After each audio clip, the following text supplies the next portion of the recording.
There is a lot of debate as to whether the Islamic finance industry should have Sharia compliant products or Sharia based products only. Firstly, we have to understand what is a Sharia based product and what is a Sharia compliant product.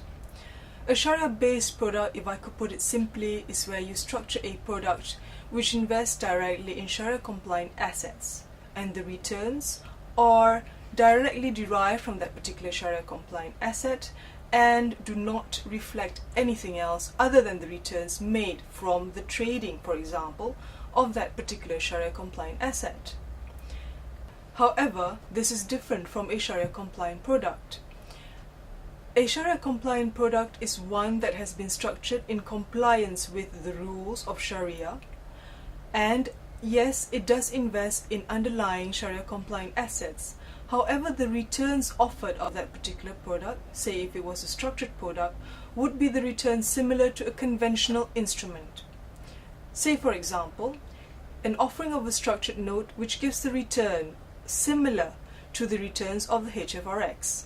Such a product may be questioned by the critics of the industry, who say that the Islamic finance industry should only produce and offer Sharia-based products, which of course offer the returns purely from the trading of Sharia-compliant instruments or Sharia-compliant assets and do not mimic the returns of a non-compliant instrument.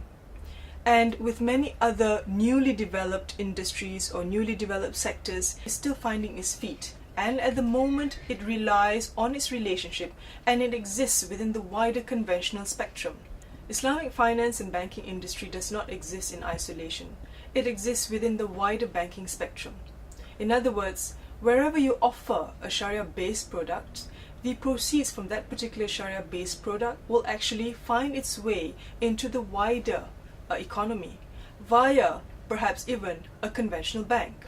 This is because Islamic banks cannot exist on their own.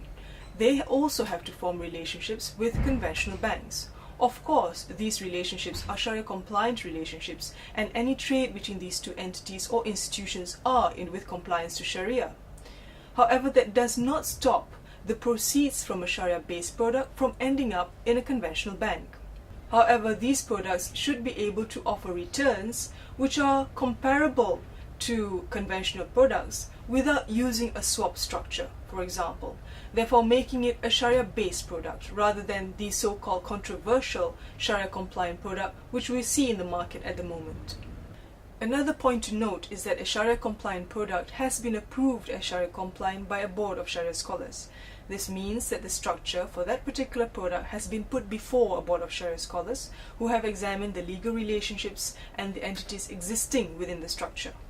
This particular structure would have been approved as being Sharia compliant and would have been confirmed as being fine in terms of the rules of the Sharia. As an analogy, we can take, for example, the sale of a bottle of soft drink, but priced at the price of a bottle of wine.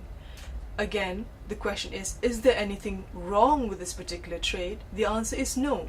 It is for the sale of a compliant asset, a bottle of a soft drink, but it is priced at the price of alcohol. Now, although this is not ideal and gives rise to controversies, we must still look at the structure itself, and the structure is compliant with Sharia and there is nothing prohibitive within it.